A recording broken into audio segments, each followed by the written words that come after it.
बहुत कम लोग जानते हैं कि 13 अगस्त 1972 की वो बरसाती रात पाकिस्तान के रावलपिंडी में मौजूद एक कड़ी सुरक्षा वाले प्रिजनर ऑफ वॉर कैंप में इतिहास लिखने वाली थी।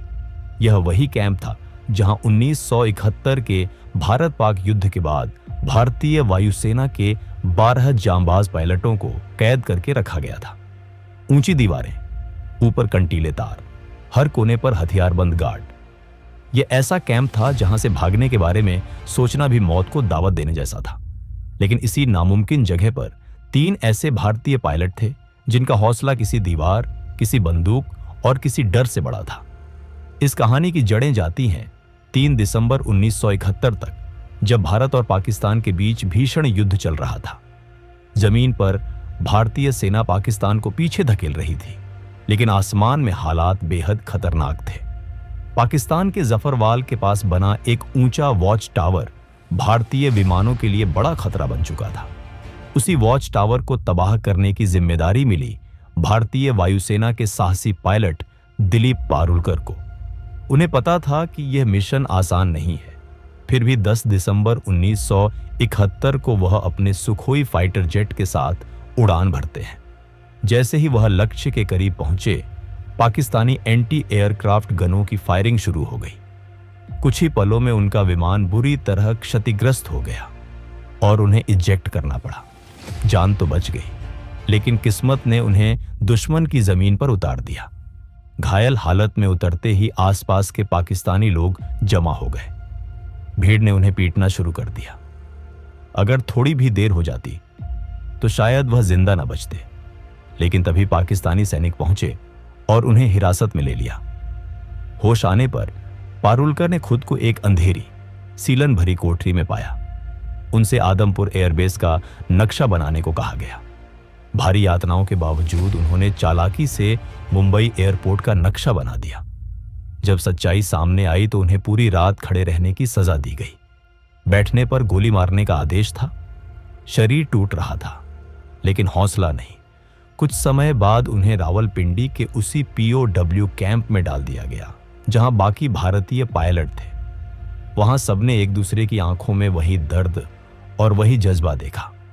25 दिसंबर 1971 को खबर आई कि पाकिस्तान ने ढाका में सरेंडर कर दिया है। सबको लगा अब घर वापसी होगी, लेकिन हफ्ते बीतते गए, महीनों गुजर गए, कोई खबर नहीं। तभी दिलीप पारुलकर के मन में आजादी का एक खतरनाक लेकिन मजबूत विचार जन्म ले चुका था, खुद भागने का।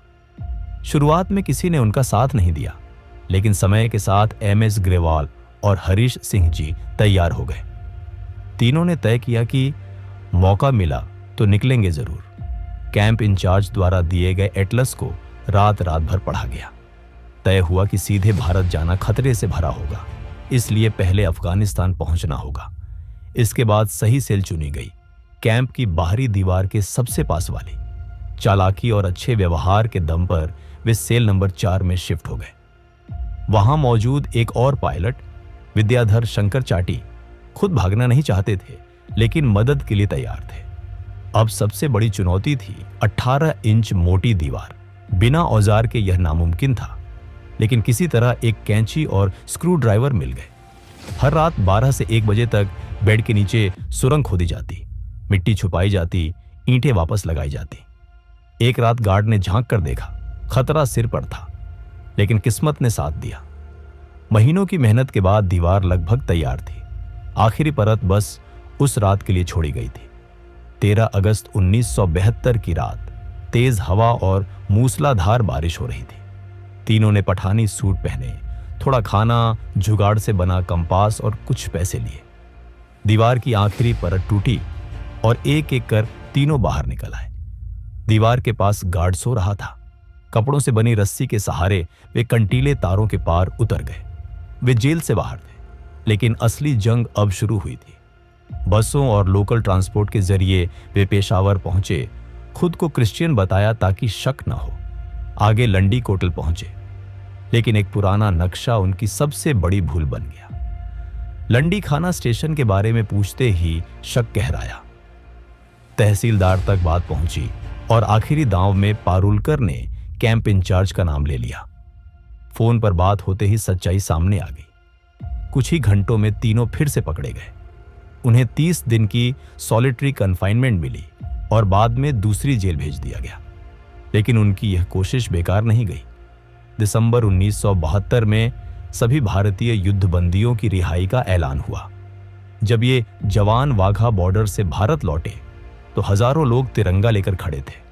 आंखों में आंसू थे और सीने में गर्व।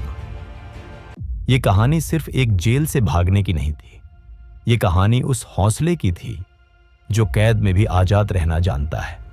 रावलपिंडी की वो दीवारें शायद आज भी याद करती होंगी कि कभी 3 भारतीय पायलट उन्हें चकमा देकर निकल गए थे। जय हिंद।